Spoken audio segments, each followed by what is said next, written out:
Hi, this is Cindy And Michael. from Part-Time Permies, and it looks like we have a slight delay, but if you guys can just verify that you can hear me, that would be awesome. Or us, I should say. That would be great. I'm just adjusting our screens. We're just coming over from the Rhodes live show for the premium members, so sorry, we're always kind of rushing every other Sunday here, but it looks like we have a number of people We were watching. what was it, Roots and Refuge before that? Roots and Refuge was on early. They're usually on at 8, but they 8 Eastern, but they got messed up with their time zones because they're traveling right now, which was funny. But so they were on an hour early, which actually meant we got to catch them for a few minutes. We have, oh good, they have the sound. Awesome. Thanks, guys. It looks like we have a number of people in the room. Your mom's here. Incense Shop, Kiri's here, Inside Kate's Kitchen. I think it's the first time you've come. I've seen you in other chats and moderating other chats. Welcome. Tina, of course. Monica, Suburban Hillbilly, hello. And I'm trying to see if I'm just running through the chats. Monica, I think I already said that. City Homestead. Welcome. Is that everybody?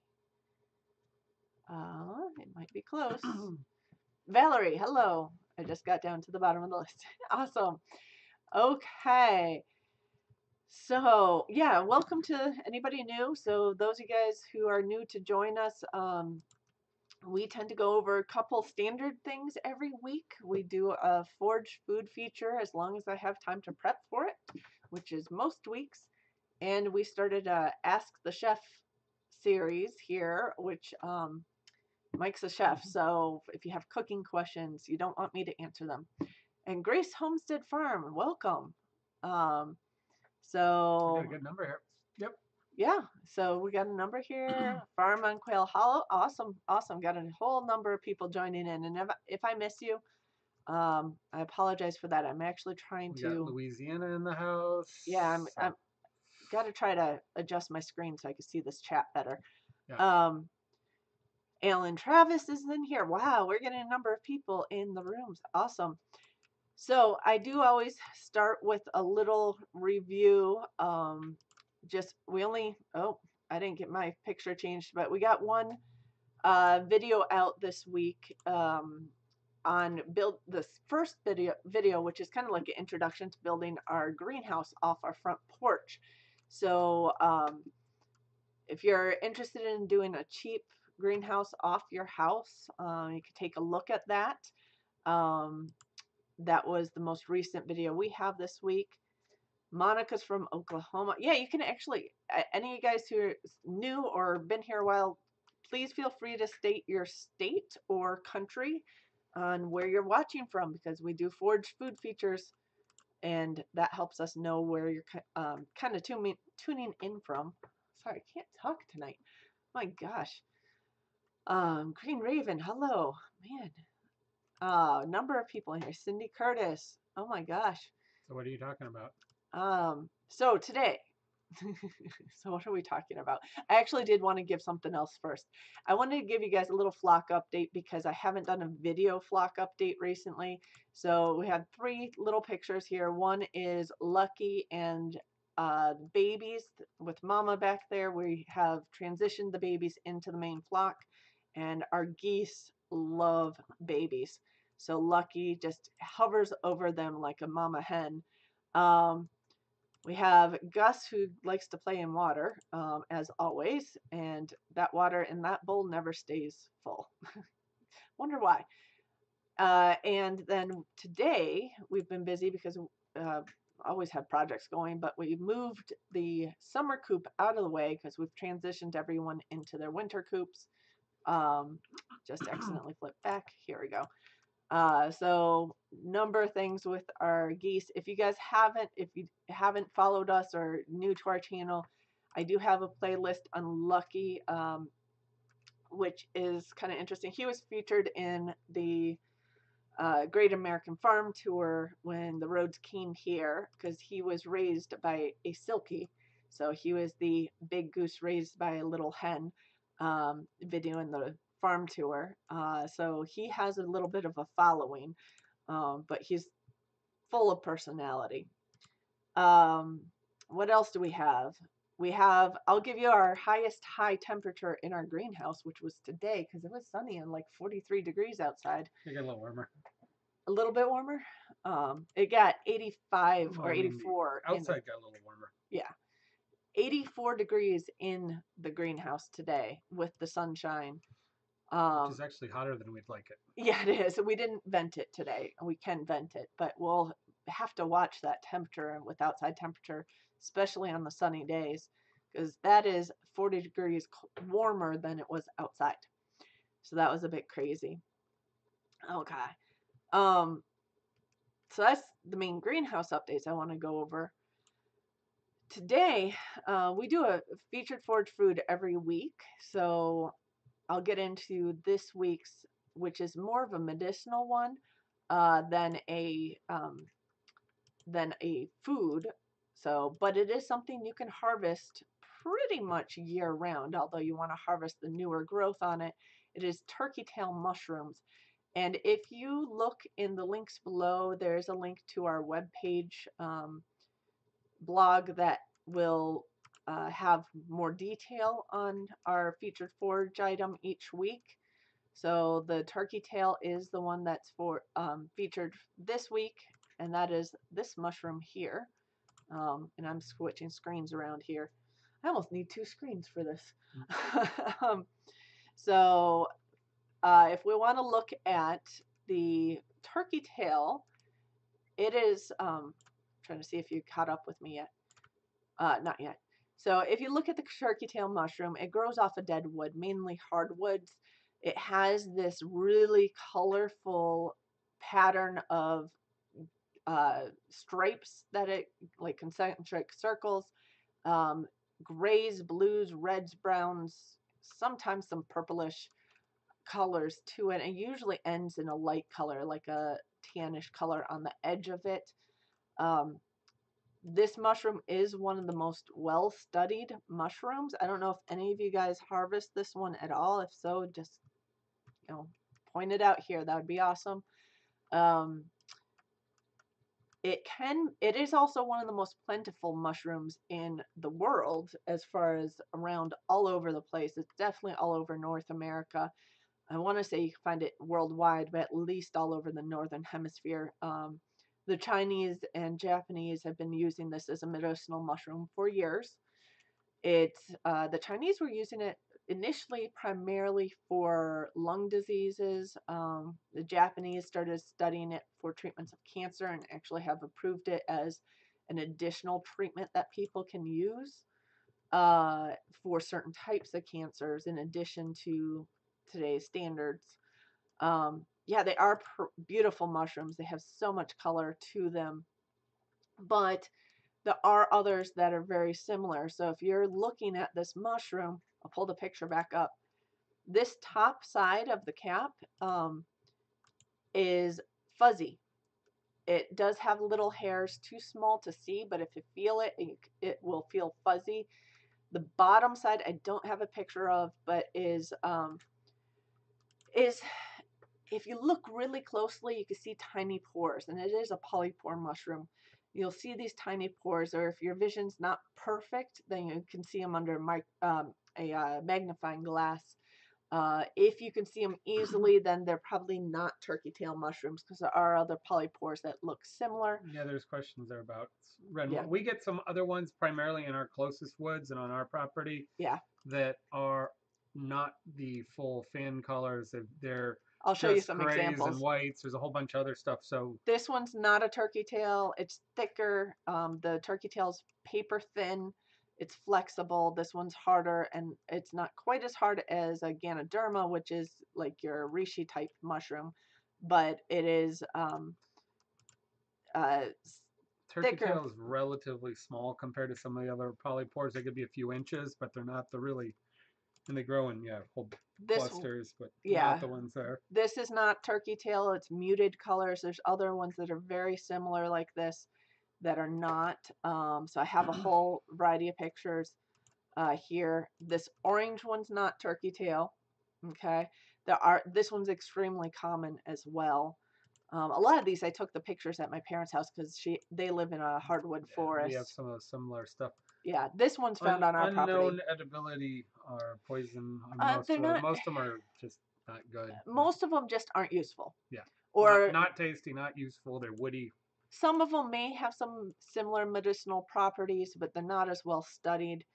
So yeah, that one that last one was found on our property, and the underside of it is not smooth. It is basically a polypore, but it's got these like teeth like hanging down from it. So there's a lot of different ones that look similar that grow off of dead wood, but they're not as colorful as At one point, somebody this. said, I think all the shelf mushrooms are not poisonous, but then I don't think that's actually the case.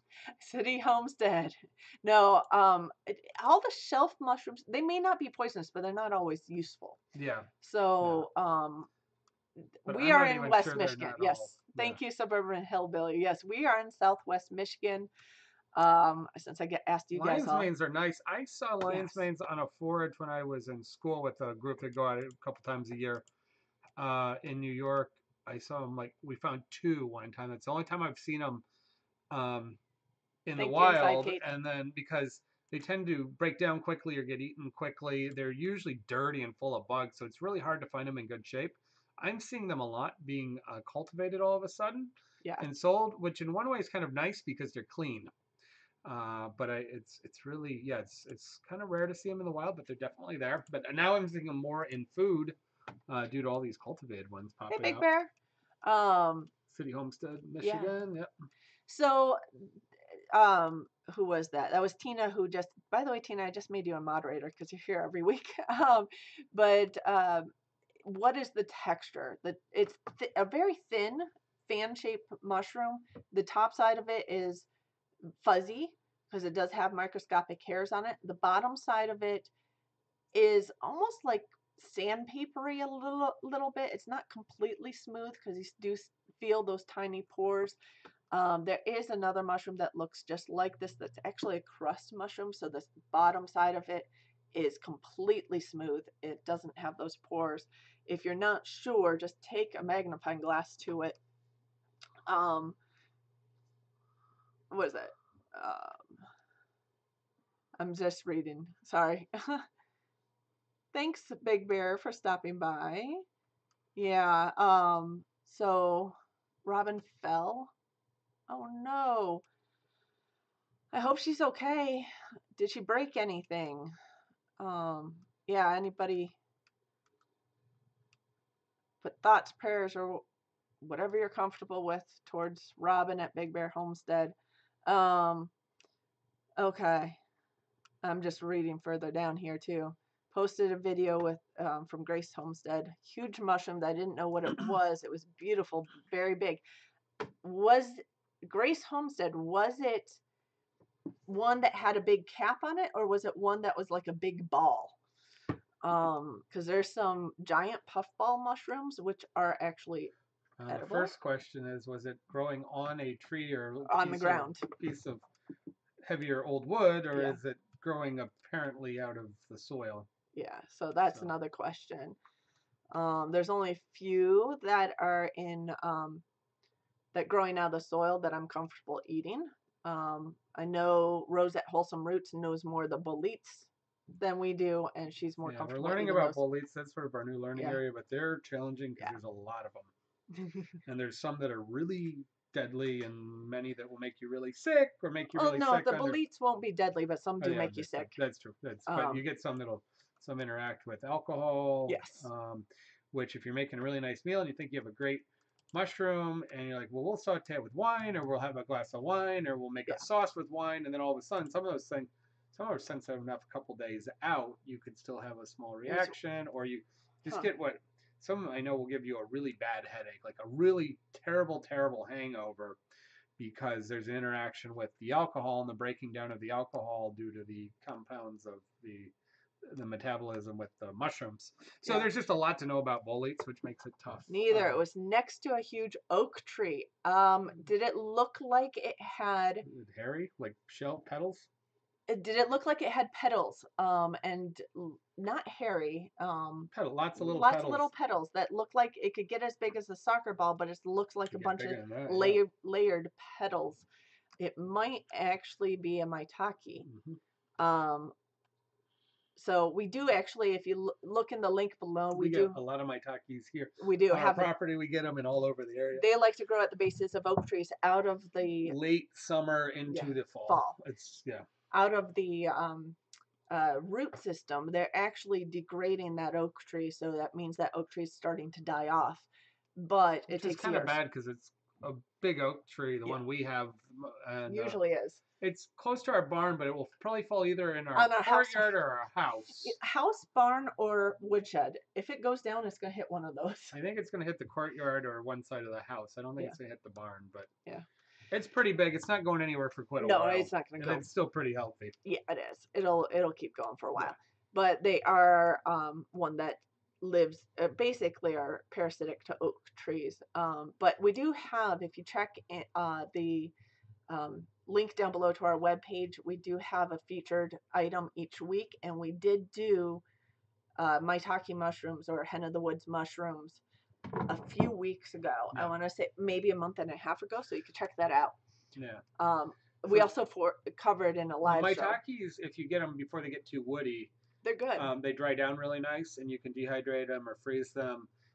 The hen of the woods, I mean these, the turkey tail here are thin, yeah, and so they can be dehydrated or just easily laid out to dry really easily. Yeah. And since they're not really tasty, you typically steep them for tea. Yeah. They're just a little earthy and they're kind of light mushroomy. There's not a whole lot of flavor to the turkey tail. But you can keep them year round. You can harvest them almost all year. Yes. But you can hold them year round and steep them. And there's not so many, there's not really a culinary use for turkey tail, No. but there's a lot of people use it to try to help prevent infections and things. I did not see any studies on that. The most I've seen were a lot of cancer studies, like a ton of cancer studies, mainly focused on either gastric cancer, colorectal cancer, breast cancer, and lung cancer as well.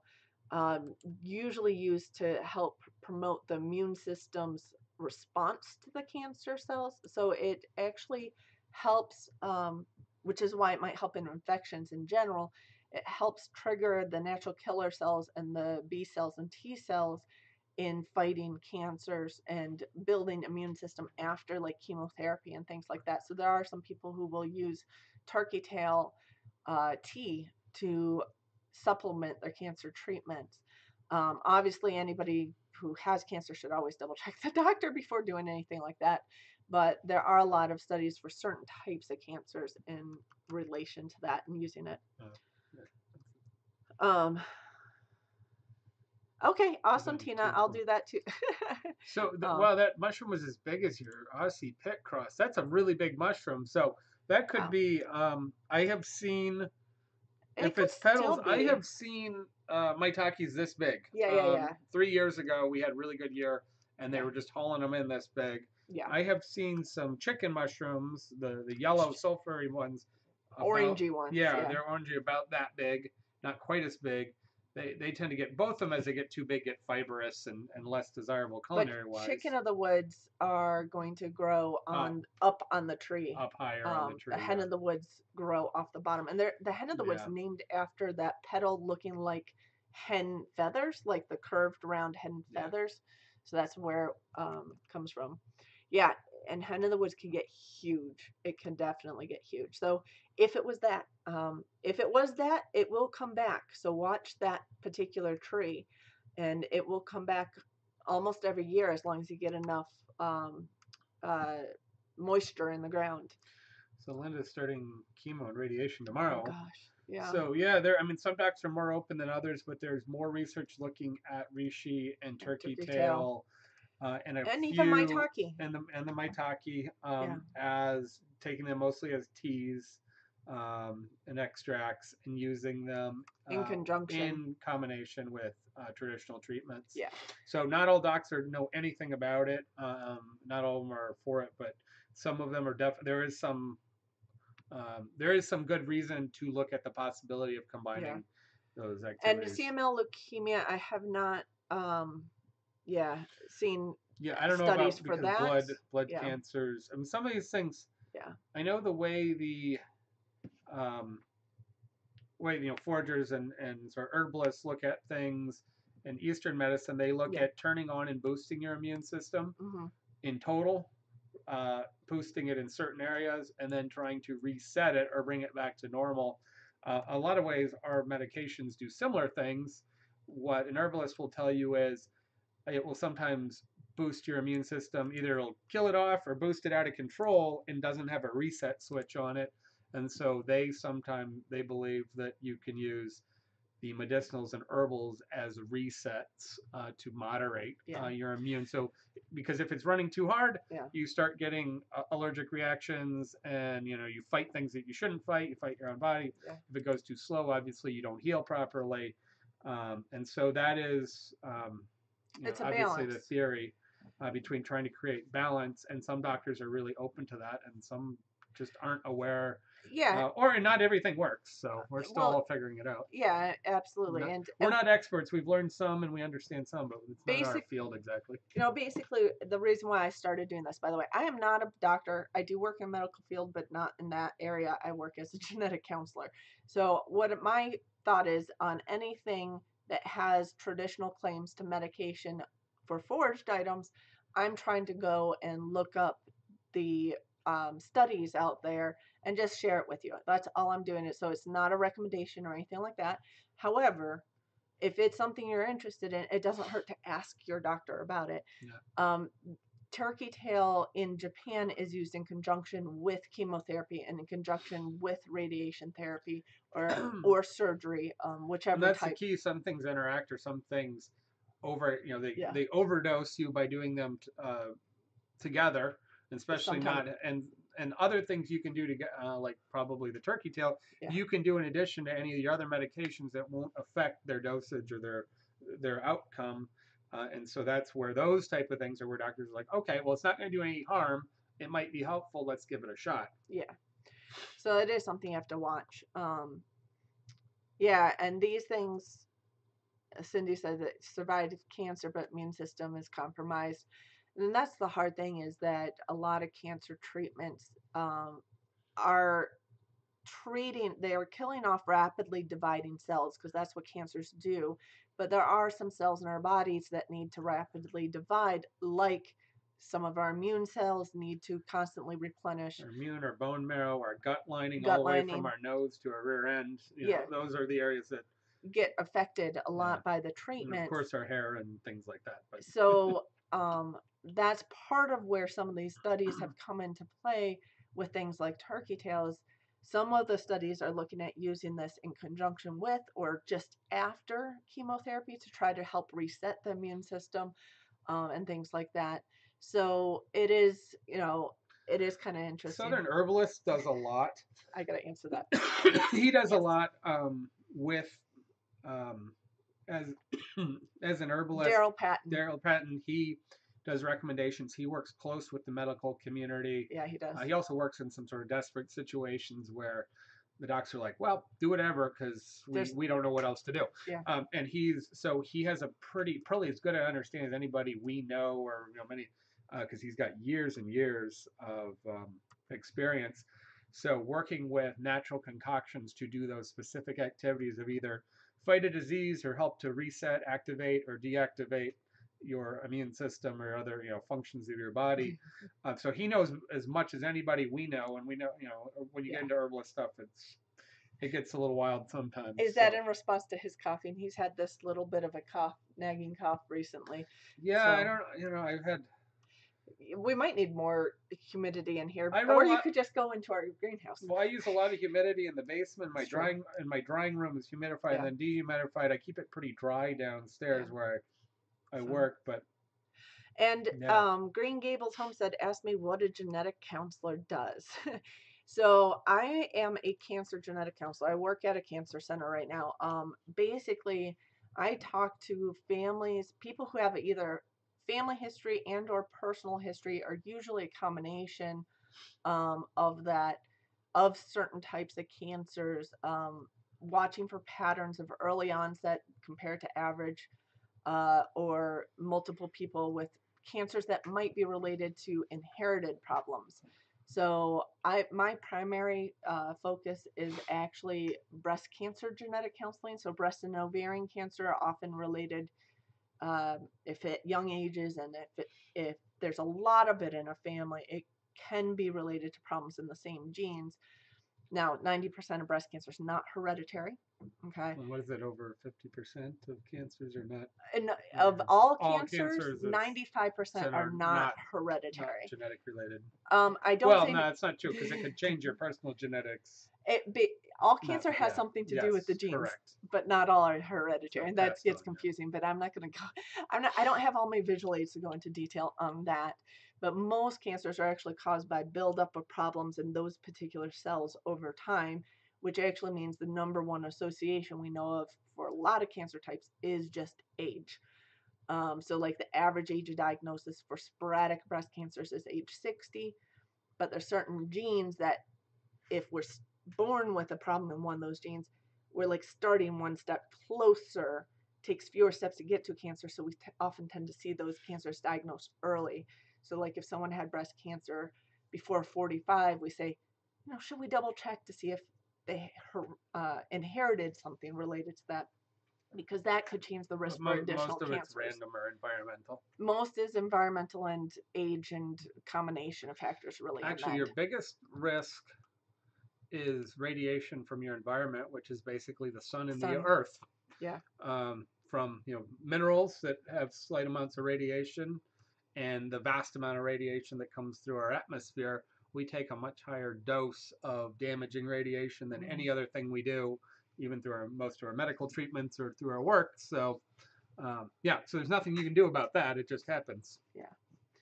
Yeah. So, and by the way, you're going to find turkey tail everywhere. You just have to make sure it's the right type of polypore. Most polypores are not poisonous. Turkey tails are not poisonous, but you do have to make sure that you have the right one for it to be effective. And you want to make sure they don't have secondary growth on them where they're breaking down and getting a secondary mold or fungus growth, because you have no idea what that is. Yeah. But that's true with any mushroom. And you also you do kind of want to know the type of tree it's on. If it's usually turkey tails growing on hardwoods like oaks and breaking down oak trees, so logs that have fallen over or branches. When we go foraging, no, it's the oysters are on, were they ash or? Yeah. So there were at the market this week. Nabi had winter oysters. She had big, pretty soft. Again, they go really fast because they go through the cold weather and the warm weather, the freezing. Back and forth. I didn't buy any. She didn't have a lot, but we had some a couple years ago. So she did have mushrooms because we had a little warm up. And interestingly, they grow on trees, and the trees take the sun, and the bark heats up. Yeah. So they can actually get rapid growth in near freezing conditions through the winter.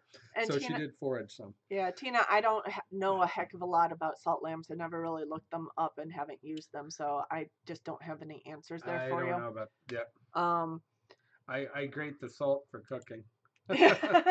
He cooks with salt. That's all. Not sure about that one. No. Yeah, the Osage oranges, I don't know anything about that either. My understanding is they're not edible. They keep bugs away. They supposedly keep, some spiders people say away. Spiders. Yeah. They obviously give off a little bit of a scent. I'm not aware of them having any particular culinary, and I'm not sure they have any medicinal purposes, but they may. They grow around here. Yeah. I never knew that, but they show up in the markets, and I found a tree on the road, dumping them all over the road. I didn't have time to stop. Sorry, Suburban, you were talking to Grace. Grace Holmes said when you said that you thought they were poisonous. Yeah, I thought they were. No, not the Osage orange. The Osage orange I thought were lightly poisonous. I mean, I know you don't eat them, so if they have any medicinal properties, I have no idea. But I'd have to look it up. I do know they are natural to this area, though. So I'll have to look that one up because that might be a good feature to have at some point. The other thing we do, by the way, before we get on to your Ask the Chef section, unless there's more questions about turkey tail, you guys can throw them out there. I did want to go through just a couple things that you can find even still this winter. And one of these, you guys will have a I found all the giveaway. dog poop this week. That was one thing we found when the snow went away. Yeah, when the snow goes away, that happens when you have a I dog. just moved that out. When you have a giant dog, that is not something I will eat. That's gross. That's what you find in the winter. It's forageable in the winter. It's not useful. Well, not well. Actually, it is useful. Just not. It's useful for putting it next to the neighbor's land, which is vacant. Or it's useful for putting around fruit trees to fertilize them. Anyway, yeah, I'll look up What's Osage. good for vitamin D? That's a good question. Sun. So yeah, I don't know what. I know that if you expose your face and say your arms in like short sleeves for about, or legs or about that much skin area for about 10 minutes, you can naturally bring in enough vitamin D to get your daily dose, and that it's much better absorbing it through your skin than it is through your stomach. Through the supplements are questionable on how effective or how much you need to take to get a good dose, whereas we know that your body converts it through your skin really well, which is a good reason at midday to try, if you get a moment, get a few minutes outside, get out and roll your sleeves up if it's not too bitter cold, and just get a moment of sun is a really good way to get your vitamin D. Food Force said mushrooms are good. Some mushrooms, I think you're right. I don't know which type. Yeah, and I don't know fruits and vegetables if there's vitamin D in many of them. Yeah. Anyway, so I didn't get any dog poo on my shoes. I had my muck boots on. Actually went out to purposefully scoop it up and move it out today. We have a dog yard. We have, for those of you guys, pretty good about going around the perimeter. She doesn't like stepping in it either, so she avoids most of it. So she's actually, can you see her in this picture? Let me see. Yes, if I move out of the way, she's back there laying on her bed next to the fireplace. That is Puddin'. We just got her a few months ago. She's a 2-year-old Great Dane. And did you hear her name? Oh, you're so tired. She just reset. Took her a while to figure out that the fireplace was nice, but she's more and more happy getting close to the fireplace. Hi, Heaven's Gates Cherry's Farm. Cool. We're getting more and more people in here. Yeah, so we did once a month on a random live show, because we do our live show every Sunday night at 9. But once a month, we do a giveaway. And I wanted to do the giveaway. Where are you looking? Seeing how many people are here. We got 25 people. Now that can go up or down because our chat runs a little behind. Yeah, but all right, that's a good number. So that's good. Awesome. Good odds for you, and it's a good name. She's not on the couch. I was on the couch earlier, and she was looking pouty. Yeah, no, she's curled up on her dog bed. If you guys follow us on Instagram, I did post a picture. Actually, it was like a collage picture, because Puddin' was asleep, curled up on the couch, and Mike was with his laptop on the dog bed on the floor. So you can see who's a princess around here. So she runs away, so I didn't want to bug her, and she was. Hi, Puddin'. Yeah, so I just, and we don't have a lot of sitting areas. Our den area we don't use a lot. We've got a lot of our growing plant starts in there, and we have a couch in there. But we've also had the door open a lot for the dog to go in and out, and we have a heavy thermal curtains, so that room tends to be pretty cold. We haven't turned on the heat yet this year on this end of the house. Yeah, because we use this fireplace in the evenings to heat the area and stuff. So we don't use that much. So we actually don't have a lot of chairs and couches. Thanks, Green Gables. Other than in the dining room and stuff. So I was like, well, where am I going to sit down? And I have an office area, but so I just plopped down on the dog bed. So anyway, I was going to do a giveaway, and we got distracted by Puddin', our dog. She's a good distraction, though. So what we're going to do is, I don't know if any of you guys have this, but this book I bought a couple years ago, and it has a calendar. It's a week by week suggestion on what to plant based off of how many weeks you are from your average day of last frost. So it can help you plan out leading up, and since now's the time to buy your seeds and start planning your planting, I thought it would be a great book to give away as a giveaway today.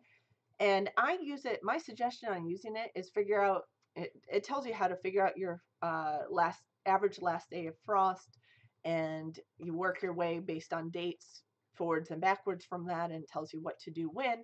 But I suggest writing in a weekly calendar along with this off to the side. So that is what we're going to give away this week. Well, wasn't it Liz Orab who was just this morning saying, or today was saying that she keeps a calendar, a She planting keeps a calendar, notebook. Yeah. but she uses one page for each item, and then she actually notates planting dates and outcomes Yes. successively for 3 or 4 year rotation on the same page. So she has that information at hand instead of having to go by through years. She Yeah. just flips the pages through with different Items. plants, and yeah, And that's a good idea. yeah. That's a good idea too. I just like this one because it keeps me on Yeah. track on what we're supposed to be doing. Although that doesn't mean we actually There's get some it done. online things and some apps, and they're Yeah. they're all similar material, and some are really useful, and some it all depends on the person. I know Johnny's at one point. I think they still have it. They have a downloadable. It's an Excel where you type in your frost date, and it's Yeah. a big Excel spreadsheet which you can add and build. It's a little. I started using it a number of years ago. It was a little complex. Yeah. I never really got a good handle on it if you don't didn't use it enough, but it's so there's all kinds of stuff out there, but this is a good, easy to use. It is really easy to use. It has planting tips and things, and it has when to start things inside. If you are doing a transplant to outside later, it has when you could start things directly in the ground outside, and a whole lot of things along those lines. So it is helpful. It tells you when to harvest, and even what kind of maintenance stuff you need to be doing when start checking for the weeding around this area at this point, and um, all that fun stuff. So I found it helpful. Do I follow it to the T? No, Well, but we've talked about it before. Our go-to is how to grow more than you ever thought possible, yes, because it's so technically detailed. Somewhat, it isn't super time controlled, but it does give your successions. yeah. It gives a 3 year or 4 year planting succession I for think it has. homesteads. It actually has like 3 or 4 different ways to rotate your crops They depending have on how different much. rotations, and they have Yeah, schematics based on yeah, full crop planting for your family based on how many people and how much land you have. And they're all fairly small amounts, but yeah. and they go up through the first like 4 year successive plantings, and then they do a lot of. So that has a lot more technical stuff. This is more like keeping you on track. If long-term 4 weeks planning, a week. which is I had some friends that were hardcore professional gardeners and growers and sellers. They are finishing their planning and new research right now. Hmm. They've ordered most of their seeds, and by the beginning, right now, if they aren't putting in their last orders, commercial seeds Yeah, can be running low on specialty things. So they'll be getting them in, or at least have them on order for delivery by near the beginning of the year, and they'll be phasing in January for their start. Now they were in New York, where they start a month before we do in Michigan, but well, it depends it's on not where. long into the new year before. It's not a full Yeah, month before where we were at, and upstate's yeah. even less. But we used to live outside of New York City for a while up in Westchester. But the rules of this, by the way, for the giveaway, what I'm going to do, it's usually some sort of question, and it's the first person to put their answer in here, and it has to show up on our screen first. So, sometimes I Title think, of the book. yeah, the title of the book is also linked in the description below. So if you want to check it out. Man, I want to be in southern Vancouver Island with all those things. They said they have So in their greenhouse Cape gooseberries, oranges, lemons, and nice. loquats. Yeah, that's nice. That's an area we've never been That to, is but I've heard wonderful things about the on the food and bucket the list. growing opportunities. The name of the book, Week by Week Vegetable Gardener's Handbook. Um, so yeah, so what we'll do is we're going to ask a question. The first person to answer correctly that shows up on our chat screen will get the book, will win the book. And sorry, I didn't mute my computer. I should have done that. And that person will have You have to. it in your It's in my kit down in your below. kit It's also. also linked directly down below to the Amazon. I put it in the description. But so if you don't win, you can still go look it up and find it. So that should be fine. But if you have won in the last 4 months, you cannot win again. So I'm not sure if any of the people who've won the last no, there are a couple. One person in the room at least. Suburban Hillbilly, sorry, you can't win it this time. Tim Beverly won before Mandy Sims, won before Noah's Ark, won before. So Noah's Ark next month we'll be able to start winning again if he wants to, or she wants to. Sorry, that's a woman. She wants to join in. So you can only win once, and then it takes 4 months before you can win again, because we like to spread it out among our viewers. But which one should I do a quiz on? Don't say the name. Point. That one, or that one, or we're gonna do it by having a foraged food that I've featured before. I'm gonna see something that they have a flying chance at. That one. Yeah, it's too easy, probably. That one we discussed not too long ago. That one might be hard. That's hard because of the condition. That one's hard. That one's harder. This one's. That's hard. Kind of hard. This one might be easy. We also have. Sorry, we're deciding. That one, it might be hard. I haven't featured that one before. We have a lot of foraged items that are available right now. I don't remember what to do with that. It's growing like crazy, but yeah, no, it is growing. We should probably harvest that. Like I said, I don't know what to do with it, so I do. Okay, it's tea. Not that one. This one. Let's do that one. All right. Okay, guys. So I'm gonna post. That's a tough. I mean, it's not undoable. No, I think that's challenging just because it's frosted, but yeah. So I don't think it's terribly hard. It's just context is a. So, Suburban Hillbilly. I don't have to win. I just want to be right. Well, give other people a chance to answer first, and then put up your answer. Although I could skip over your answer if you want to answer it first.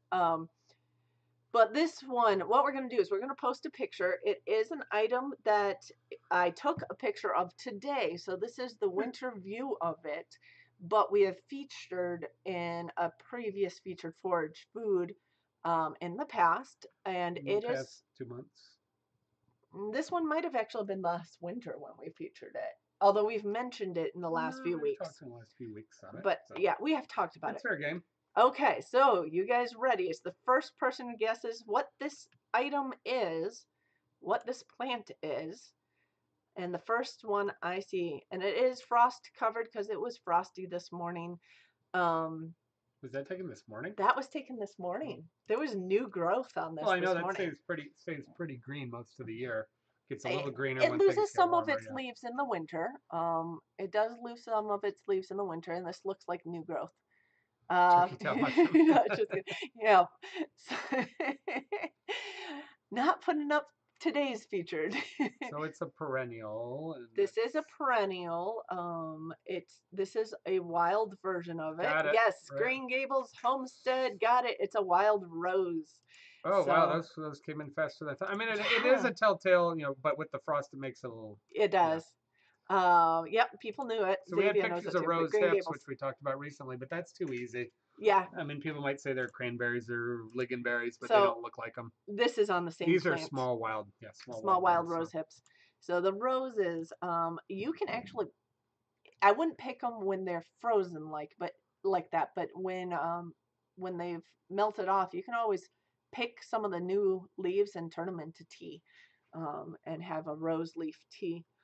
Which is kind of nice. So Green Gables Homestead, what you'll need to do is either send me a Facebook message or email me at parttimepermies, all one word, at gmail.com. And what I will do is I will direct ship, you got to email me your address where to send it to anyway, and I will direct ship this from Suburban Amazon. That's too funny. Yep. You can also use those hips in tea as well. You can use the leaves or the hips in tea. So, yeah, the second one was the rose hips. You want to see some of the other pictures we were talking about? I can run through them very quickly.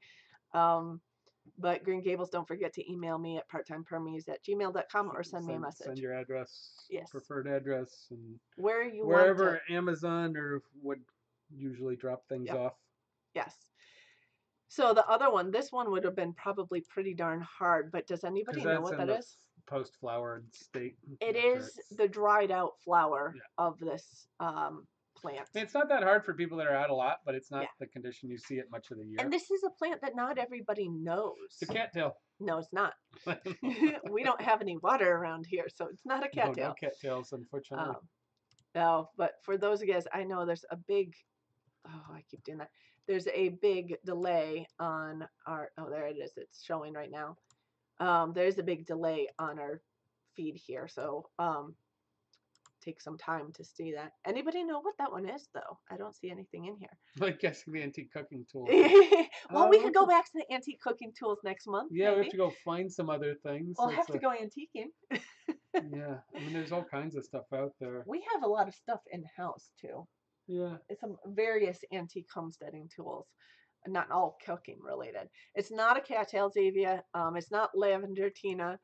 This is a wild plant. it's pretty big, actually. It is. That's about 2 or 3 feet tall, probably. It is. It is. So, and it can get taller. It's hard than to that. get perception of. Yeah. Yeah, I height. actually had a picture where you can see Jello. I keep doing that. Jello is our last Dane. Puddin is our current Dane. Her nose was just over the top of that plant. It is mullein. You're right, suburban hillbilly. It's mullein. So it's got the big that is velvety green leaves that are toilet paper leaves at the bottom, which you see all over the place Yeah. on new disturbed growth.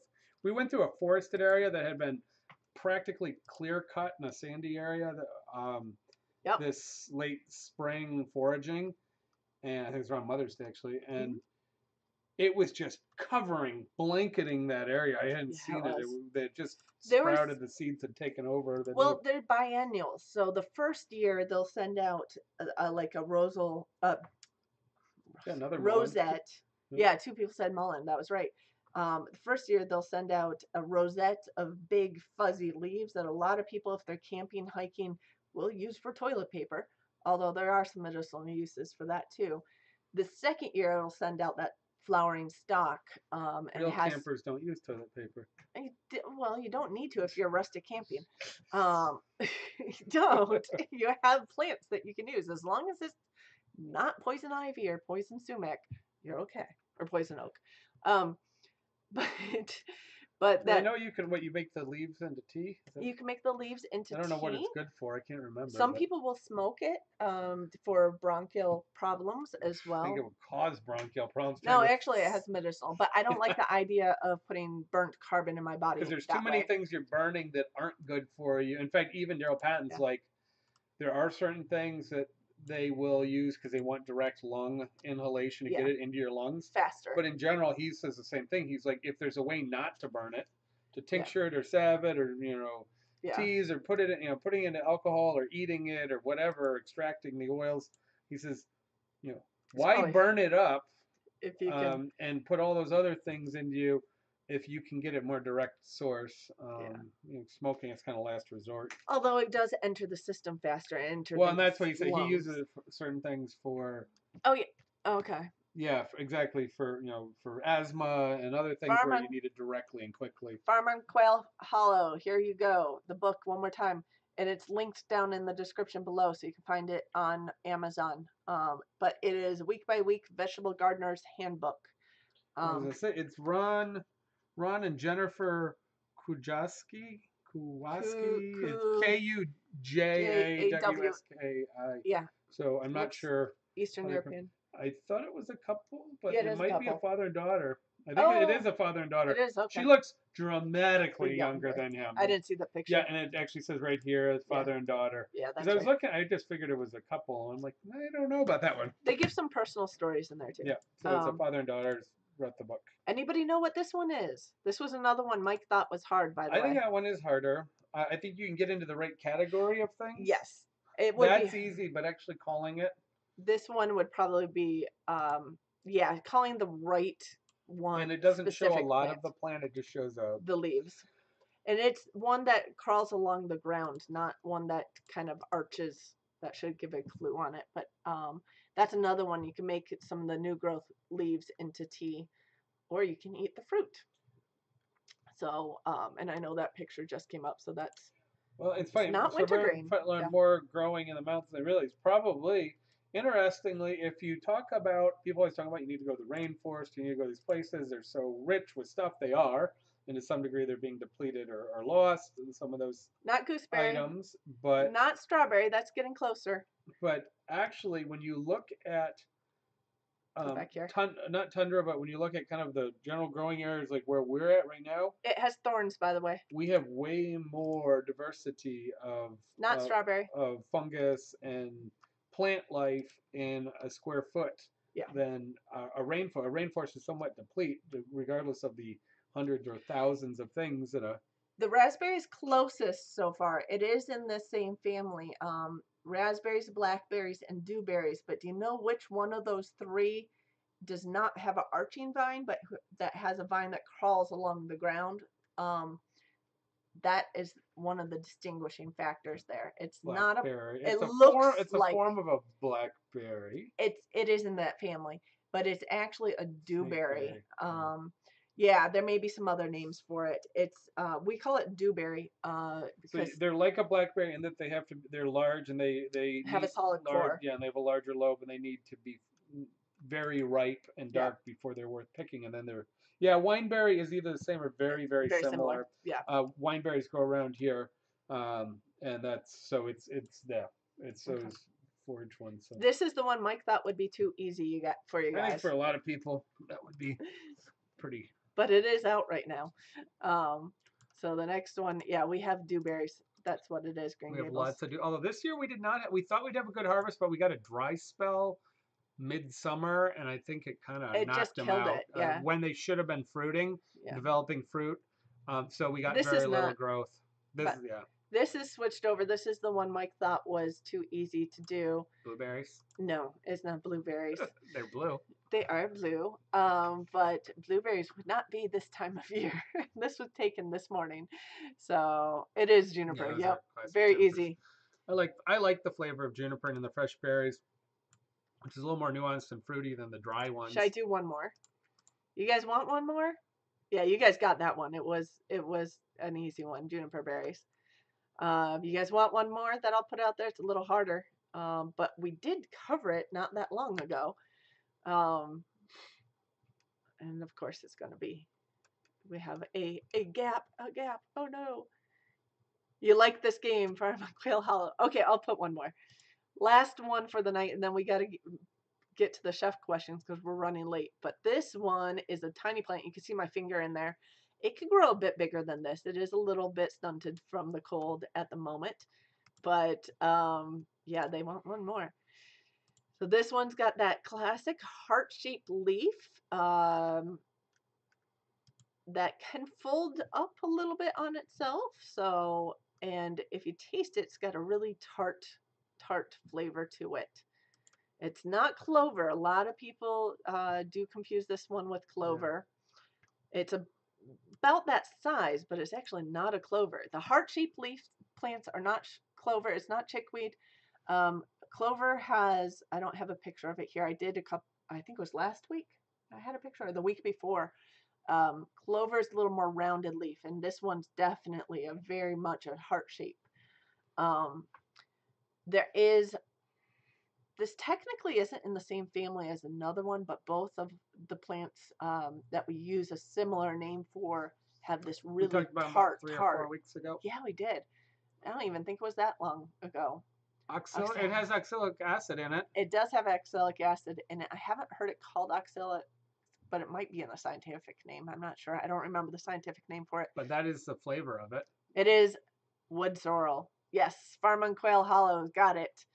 The other one, Hillbilly's like on top of it tonight. We're doing some studying. Yes. The other one that has. Yeah, so it may have a name, Oxalis as a general group. I don't know. That one's not watercress. I do have a watercress, I believe. Yeah, there's a lot of different cresses, by the way. Wild cress. Yeah, this one's a tiny little wild cress. It's probably hairy bitter cress. There's quite a few cresses. Cresses are one that you can find anytime there's a thaw, like we got into we're going they're growing into all the winter. late 30s and 40s during the day. Yeah. And so you can catch it especially again at the water's edge, even where the frost is and where the water's rippling, you can find, and that's where it's super sweet. Yeah. And as long as your water is good quality water coming through there, it's a real delicacy. You don't want it outside of a colder time of year. So So yeah, so that is different. So that one's growing out of kind of like this basil rosette pattern, the I wood bought some sorrel. Nobby's Wild Blend yesterday. I didn't Yeah. even check and see what was in it. So this was weekly It's taken forage. off. Yeah, our foraging guide who if last year about once a month and a couple times this year I went on this forage with a local foraging guide who runs us all over a farm she works on. Um, and Nabi is her name, so she lets me record it. So this at our farmers market, when we get Yeah, to the what's in picture, here? that costs $4, and it rotates week to week, whatever is Whatever's currently available. forageable. So while we could go out and get it, kind of lazy, for $4, this is the best steal around. And she cleans it, or more, well, I kind of don't know cleans it usually. if it'll focus on that. Right Hold on. now, they're doing is so their weeds growing along their high. They have high tunnel hoops for growing some cold weather Can you see that? lettuces and preserving things. That one is chickweed. It's got like more of a spade shape a little bit to it. They're pulling a lot of their stuff actually in their unused greenhouse space where they've let the weeds naturally grow up or they've kind of coaxed them along, and so they're able to forage more aggressively. These amazing. Everybody else is just like This is why I hoop don't house fight my weed. weeds. This one So is a she's cress. getting $4 That's a a wild. bag. That's a wild cress. And frankly, I think she should be getting about $12 a bag. But I'm mainly seeing chickweed this week. yeah, and I got one a couple of weeks ago. So some people use them for smoothies. Some people use them in salad greens. You can't saute 'em. But these blends sometimes in the summer get kind of. That is huge chickweed. Again, Oh it's my probably in gosh. their 15-foot hoop house. Yeah, it's Where not it usually gets that big. that sun.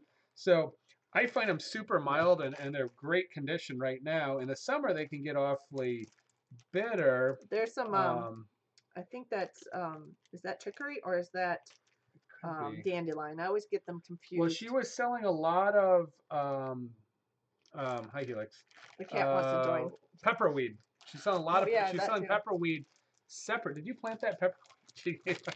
She's Uh, like, here, have some pepperweed at the end of market. She's throwing pepperweed at me a week or two Did ago. I plant pepperweed? I don't remember I don't know. planting pepperweed. We don't have a lot of pepperweed, but No. it's so this is a really neat and it's super potent for general health. And again, people put it raw into their smoothies or just eat it. Yeah. I like to clean it and throw it on a sandwich. If you have some decent bread and some decent cold cuts, a touch of mayonnaise or whatever, these greens blow away a piece of lettuce. They're really, and even if they're a little bitter because you have those other things, you put a big mound on it, and it's pretty good. So I've got everything all a mess right now because I stripped out our refrigerator. We've been having some problems with it not holding temperature recently. Yeah. We have 2 refrigerators. This is our main one. I have 5 refrigerators. Oh, well, okay, 2 for the house. Yeah. And you have 3 downstairs? Well, I have a little cooler fridge I'm not using, and then I have 2 commercial fridges. So he has a for those of you guys who don't know, he has a pasta business. Those fridges are working great. We have a commercial kitchen down there. Yeah, we have a commercial kitchen in our basement, so he works out of there. And then, but our main kitchen refrigerator stopped holding temperature. It's like holding at 50 degrees. 50, 55, and we've got a couple. Yeah. I problem solved it. I did some stuff. I actually called somebody in. They did a little bit. And then I did a full defrost today because we didn't really go through a full defrost. I wanted to make sure it really, and I did have some ice pack on it. City Homestead, we don't have any cattail on our property, so I'm not likely going to post a picture of a cattail unless I go over to visit Nabi. She has a lot of cattails. They're in kind of a low area, wet area. They have wetlands. We have no wetlands here on our property. No, we're a little distant, not far, half a block. Yeah, we have some. There's some areas, but we have some springs or streams or whatever. So yeah. Watercress soup and scallops is really good. Yeah. We made some. What did we make? We made kakiliki soup. Well, it's kakiliki now. The potato leek soup. Potato leek soup. Yeah. Yeah, this cat wants to be in the center of everything. Fishy swap. If it's cold, which it is cold. Now it is cold, but I heated it up. So I made a bunch of that. What was that? Monday, Sunday? I don't remember when. Sometime midweek. Yeah, it was maybe Tuesday. Yeah. Yeah, I have a black cattail. Sorry, I forgot. I wasn't even thinking about this cattail All right. here. So what were the food questions? Food questions. Okay, we're way over. We're going to be going over our time. That's fine. There's nobody after us, but we do also open this up for Ask the Chef any cooking question, and we did have one that came up on the cat keeps moving on our Facebook page. Tina wanted to know how to make applesauce without adding sugar to it. So I guess the question is, Tina's still here, right? Tina's still in the room? I think so. I think, yeah, she was. So the not too long question is, why do you want to make applesauce without sugar. adding sugar? That's most important because typically we add sugar to make it more pleasurable, or adjust for the variety of apples. So if you have a particular reason, that would help me. I know a few ways to. First of all, I recommend making applesauce with sugar. I don't think it needs to be exceptionally sweet. Like commercial applesauce is generally too sweet, more than it needs to be, because you don't taste the apples, you just taste the sugar. But if you have really sweet apples, do you need sugar? I think if you depending on your varieties, if you're using. Tina's still here. Yes. I think if you have sweeter apples and less tannic apples, you need much less sugar. Yeah. So one reason you would adjust is you're using varieties that may taste good, but they're very tart, and you need the sugar as balance. Dandelions are amazing. You can eat them raw. You're getting distracted. No, I'm waiting for her to tell me why she's. Dandelions, you can eat them raw. That's probably the best way. They're chicory, so the older and bigger they get, they become more and more bitter until they become almost too bitter to eat. So when they're young, eat them So raw. you can saute them, but they'll still be bitter. The leaves. Yeah. You can eat the leaves. You can eat the root. They're pretty good as a medicinal. Yeah. You can grind them up into smoothies and all that. You can. Coming from a chef, we don't do that much on our medicinal eating. We basically eat food because it tastes good, but you can usually finish them with strong vinegars. Dandelion salads with strong vinegars, sauteed, and they're super healthy. Lots of antioxidants, and they are very tasty, and they are a favorite among Mediterranean dandelion green families. Salad with some vinegar and some goat cheese. You're trying to eliminate sugar from your diet, do the low carb thing. Well, apples are going to be fairly high in sugar regardless, naturally, because anything you can ferment, cider, which you can get about 6%, almost 6.5% alcohol on it naturally, that's going to be, 12 bricks, 13 bricks. Okay. Bricks is usually double what the percentage of alcohol. That's telling you you're getting a lot of sugar out of an apple or a pear. So generally, you're going super low carb, doing paleo and all kinds of stuff on that. Or keto. Keto. You probably can't eat apples or pears or most of your stone fruits, which is a shame because they're really good, or you're staying away from them for a period of time. So it's not going to help on that. If you're just trying to eliminate, those are his favorite fruits, by the way, the pears especially. Pears, and I like the stone fruits a lot. I like apples too, but what you can do is if you're trying to eliminate corn syrups and refined sugars, you can use unrefined sugars. Mm-hmm. So brown sugars and natural sugars and maple and all those different things can be used. As a replacement that are slightly better on the glycemic index and less refined than white sugar, but not much. And I've taught some classes on carb control as part of our. Instead of make it sweeter. Yeah, so those don't really help. Honey is the same; it's better, but it's still got the carbs. Mm-hmm. So your next step is to only use natural fruit. So you can either pick sweeter fruit. You can cook it down slowly so it becomes a compote, which is the old way of making jams and compotes, was adding a lot of fruit and cooking it in a slow process so it dehydrates and you concentrate the sugar. But you're concentrating sugar. Yeah. So you're still getting high sugar, which doesn't help carbs. It just helps if you want to have a more natural substance. You can do things like, the cooking. You can add in apple butters that have already been ground and concentrated. You can dehydrate apples, and then you can grind in and cook dehydrated apples with your fresh apples. But that's just all of these are just methods to increase flavor and concentrate sugar. So the next thing you could do is you can add sugar replacements. Now, many of the sugar replacements have bad taste, or you can't heat them. They'll break down. The pink packets in the and the blue packets and all, equal and all that stuff. Um, what you can do is use, and even stevia, you really can't cook with it. You can add them in after things are cooked, or they're just going to, a warm beverage. Mhm. They also don't have the mass, so sugar plays a structural component in desserts and most things, that it adds a viscosity, a mouth feel, a wetness. Sugar actually does about 7 or 8 different things.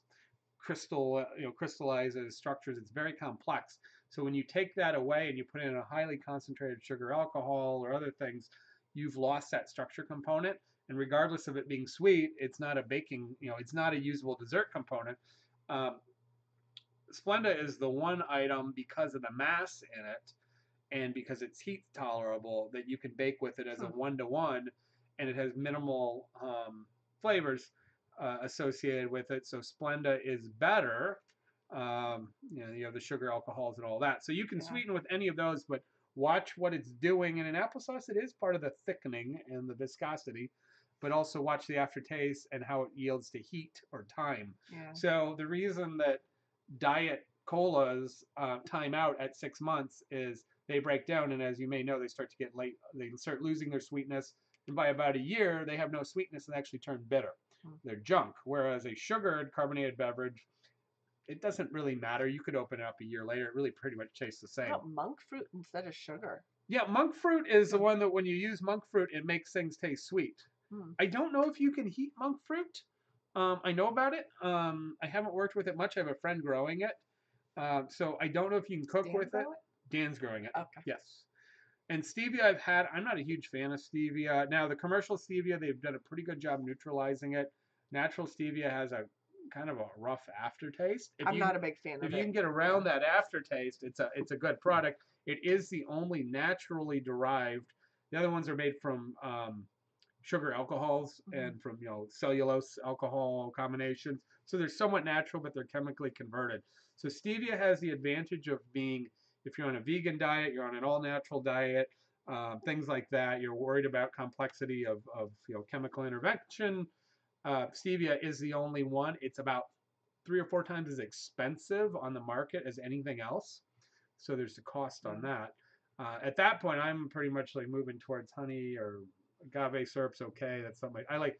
I'd prefer honey or maple. Yeah. But all of them have sweetness other than these few items. And again, you've got natural sweetness in the apple. So based on what you're doing, you can bring the sugar down. You can do no sugar added applesauce with good quality apples. You won't notice much difference. You can buy pies, by the way. Chef Pierre and others do commercial no sugar added pies, which they use a lot at the nursing homes and hospitals and things. They have sugar from the fruit. They are surprisingly good. Night, Tina. So have to go. You don't work night tonight, but you work early morning. Oh, you got it. So that's my shot at it. But do some reduction, caramelization, use spices. Cindy Curtis grows her own stevia. Yeah, a lot of people grow stevia, and it's a good, it's a nice sweetener for like a lemonade and beverage. But it has its downfalls like everything. So yeah. So I'm just not a big fan. You can use monk fruit in equal amounts like sugar. Don't know if it can be grown in the U.S. Yeah, I have a friend trying to grow some. He's grown all kinds of wild stuff. But he has. I just haven't had a lot of exposure with it. Yeah. Sorry, getting cat hair on my face. The cat's sitting in my lap still. I have used agave. I don't know if I've. Well, so sugars that flow, that pour, are invert sugars. So that's honey, corn syrup, agave, I'm assuming. So they've been converted, and you can chemically convert. You can use that enzyme with corn starch, and you can convert it to corn syrup, and then you can chemically convert it to high fructose. Yeah. It's a 2-step process. And it's... I'm guessing people are trying to avoid that. Yeah, and the way you convert it and the way you do that is not so harmful. But the way we break it down quickly may be the part that's harmful. The science behind making corn syrup's no big deal. It's not. There's nothing, I think remotely bad about that. It's just, but yeah. So the invert sugars flow is the way. So any of those things that you see that flow, maple. Have a good night, and Tina. They don't crystallize very easily or not at all. It also means they don't burn easily, which is good. Most of them are hygroscopic, which means they take on water. which means if you want to create moisture, say a pound cake or a muffin, it will actually taste more moist tomorrow than it does when you baked it. So think Hmm. about a lot of your commercial product, very blonde and high moisture, low crumb, nice crumb and very limited crust. Well, because you can't create those things with invert sugars, um, so limited, the limited burning aspect.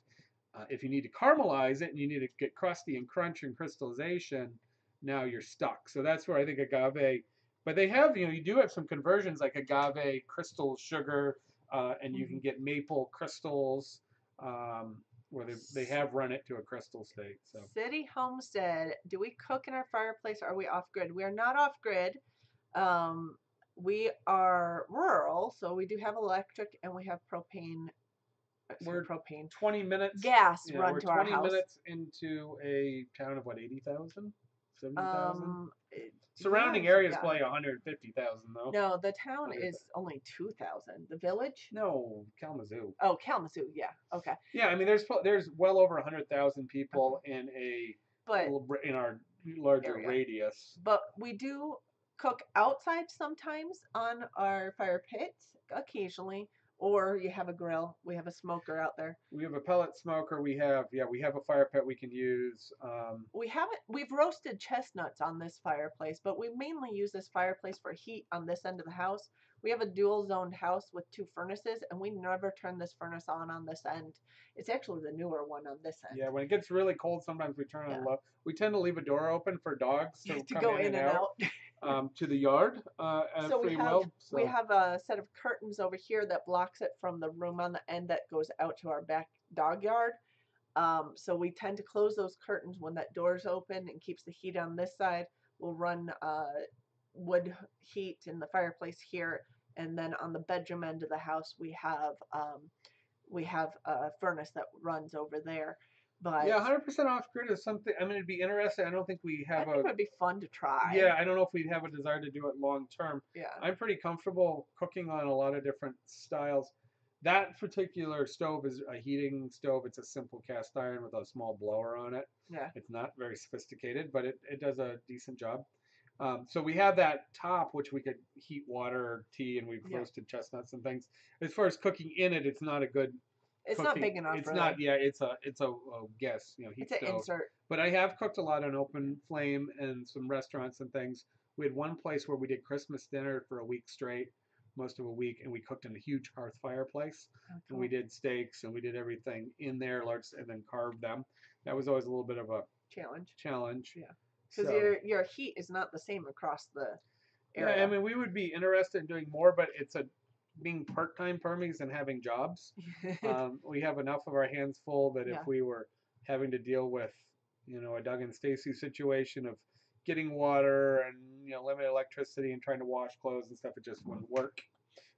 If it was a full-time thing, it might be a little different. We air condition occasionally. We air conditioned for maybe 3 weeks this summer. Maybe. When it gets super humid Yeah. and unbearable to sleep than getting hot because Or when my mom comes to visit. yeah, we got to figure we tend to stay below 90 the vast Well, period of time of the summer. we'll hit in. I mean, we actually did the last 2 summers in It's been June. hotter summers. June we hit like in the 90s for like half the month the last 2 summers, but we don't often do that. That's usually more August. We have good shade But cover, and we are usually 5 degrees or more cooler than the city.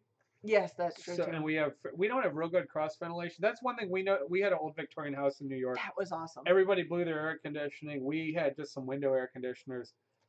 If you build your house properly, you situate it properly, and you have taller ceilings and larger windows, and they cross vent, Yeah. then It stays cool. you can clear. Yeah, and even on a really hot day, we had thick walls. You could shut down all the windows. Yeah. You could maintain. It would get stuffy and get into maybe the 80s, but We did. it wasn't uncomfortable. Yeah, we basically in New York when we lived outside the city in that old Victorian, we had the windows open at night and shut them down first thing in the morning, and you'd stay fairly cool through the day. And if we had added an attic fan where you can really evacuate that hot air quickly at night, if you manage your blinds and your windows with an old style house, you build some modern house using those things.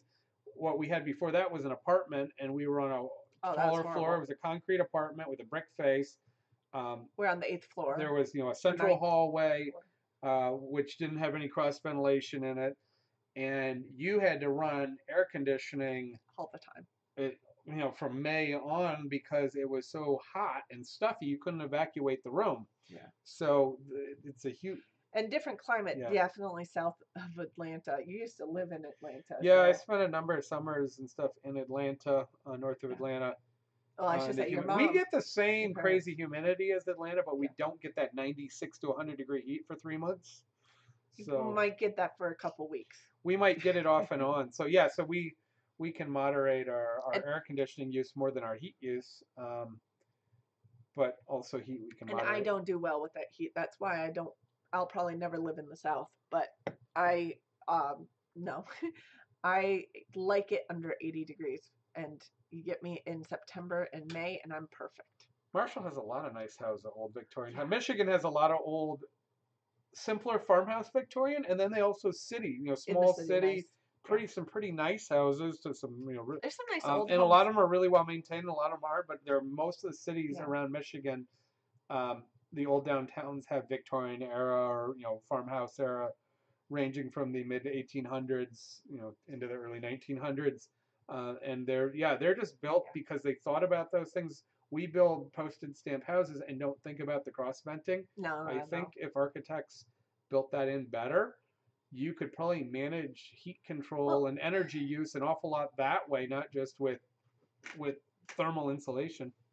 yeah, and well, if you think about it, they had to think of how to insulate and aerate the place with no electricity initially, or and Victorian era was just beginnings of We some stayed electricity, but we stayed in an old plantation house in Trinidad where their yeah, average temperature is about low 80s to high 80s through much of the year and extreme yeah, humidity.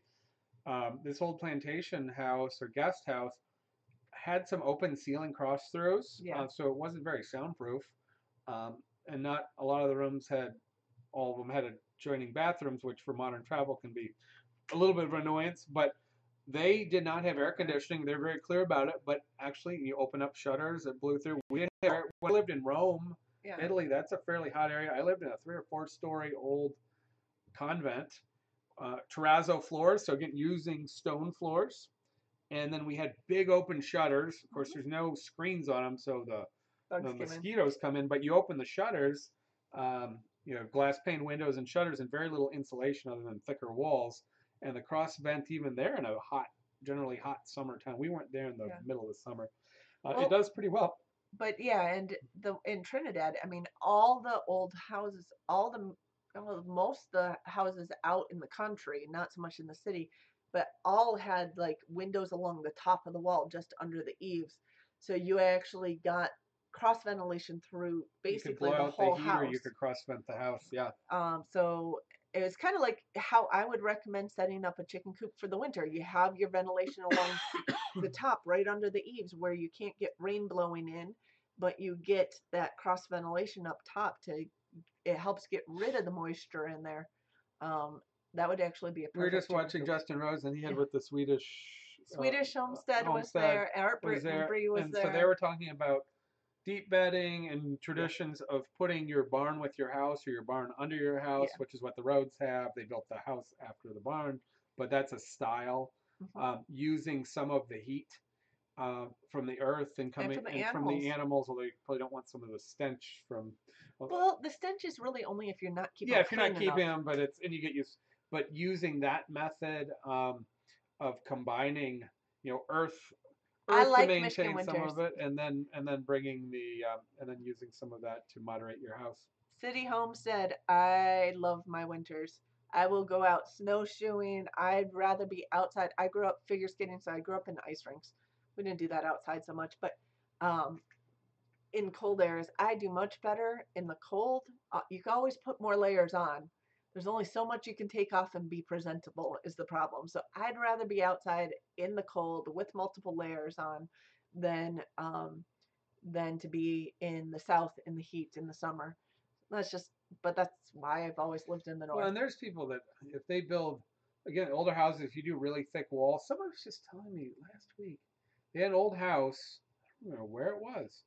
They stripped the house, all the interior beams, and they tacked in 2x6s into the 2x4s or whatever was existing there. They expanded the wall, Hmm. and then they filled the wall with blown insulation.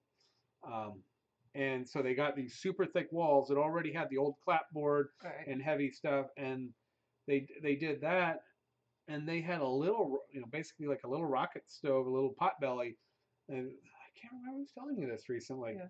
They Kept it maybe warm somebody that at the way. farmers market, Yeah. um, and they said that they used that.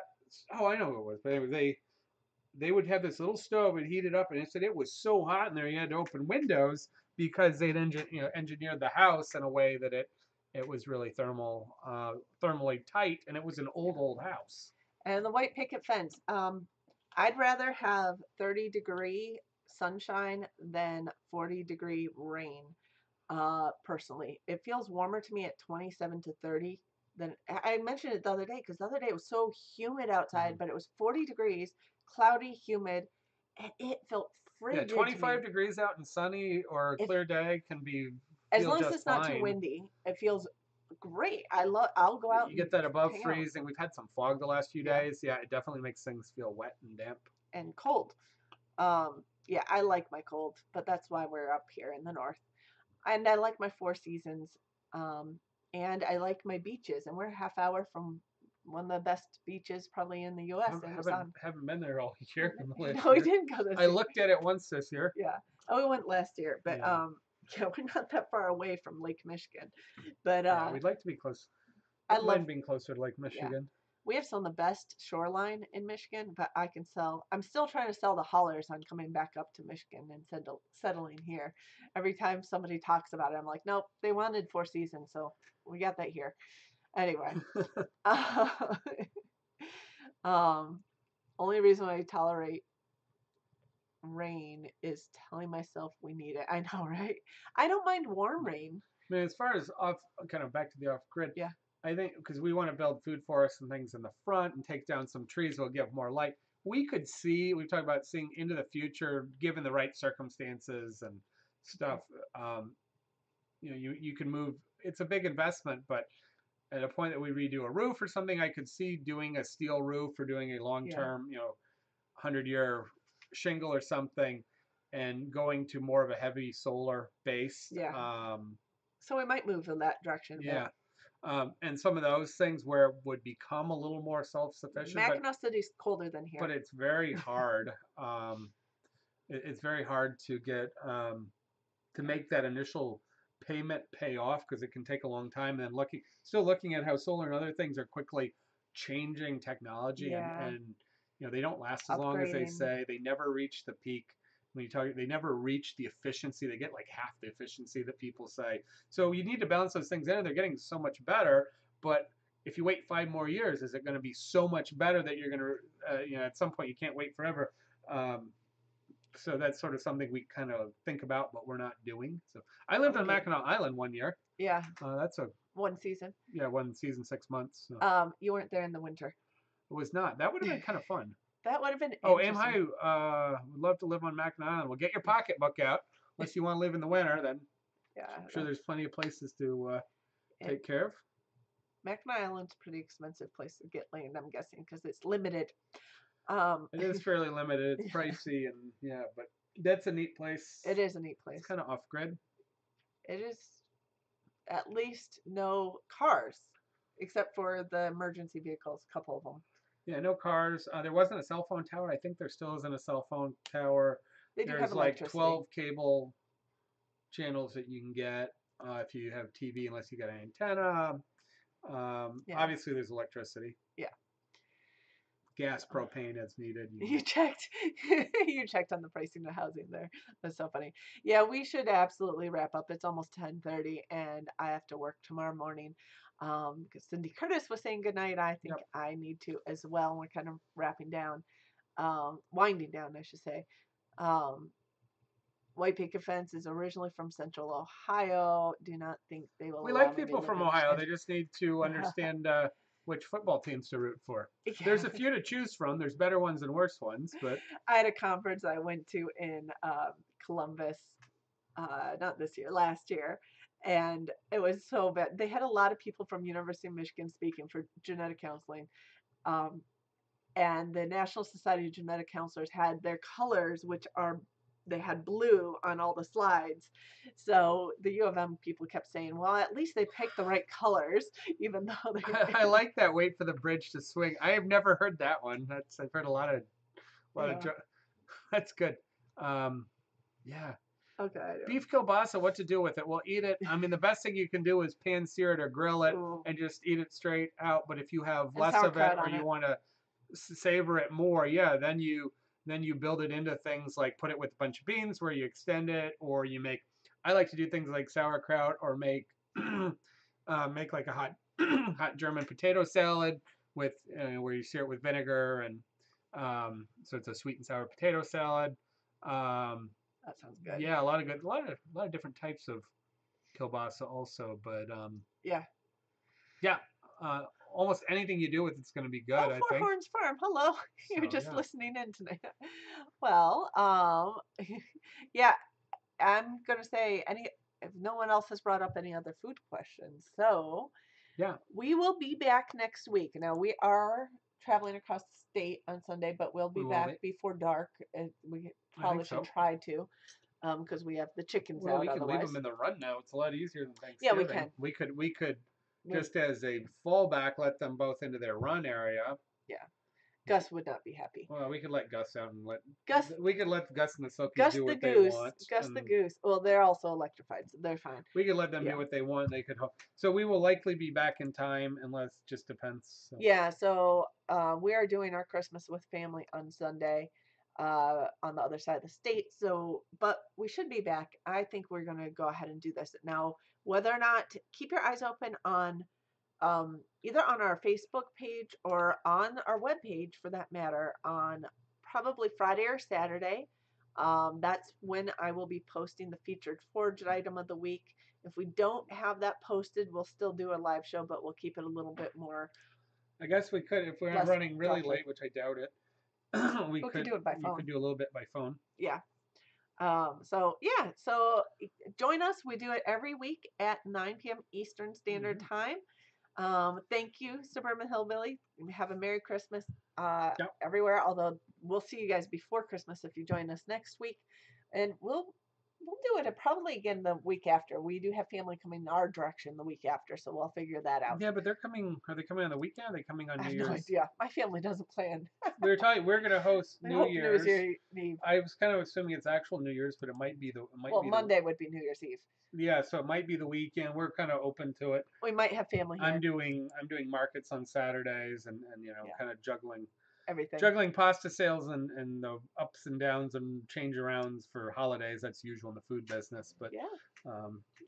yeah, we're Yeah. flexible when they decide So to show up. absolutely, but we will be here next week. We'll play it by ear over the holidays here a little bit, but I think we'll probably Maybe be we'll make some eggnog. regular schedule. Yeah, maybe we should I do bought milk to make eggnog, but the milk's about at expiration, need more and milk. we're getting almost no eggs right now, so it's Yeah. kind of killing the eggnog thing. I know that's a problem, but maybe we can still do an eggnog recipe discussion next weekend. Well, you know what I think we should do is ask people how they make their eggnog, That's true. because I know about 4 or 5 ways to make eggnog. That's true. And there are other egg-based and dairy-based similar things. So that would be a good question is, So think about how you do it. Or what is your traditional holiday drink with or without alcohol, and how might it be made? Because there are so many. Oh, we need to open our nocino, either around Christmas or around New Year's. We need to check our nocino. We might have to have a nocino tasting on our live. Might spit it out. I don't know. But. I don't know. Anyway, that was a video from the summer. If you guys haven't seen it, check it out. That was from early July, late June, from making a walnut liqueur.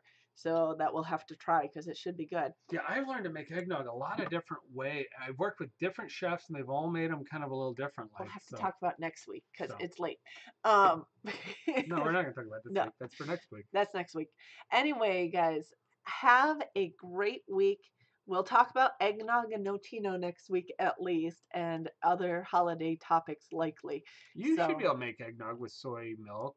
I don't think it'll be quite as good because of the dairy component, but it will come out very similar. respectable. Yeah. I would just replace it 1 for 1 with a non-dairy milk, and Yeah. as long as you're eating the eggs and Yeah. yeah, I don't, I think the straight up version is probably a little better, but you'll get something that's pretty good. Yeah. So we are going to go to bed. Yeah. We are going to bed. Absolutely. We need Have address for sending out the book, right? yes, we do. Oh gosh, who was that? That was Green Gables, wasn't it? Yes, That was Mr. Green Brown was Gables. last night. Send us an email. Write them in on your list. Yes, that's not a pen. We will see you guys next week, 9 p.m. Eastern Standard Time. Have a great week, everybody. Good night.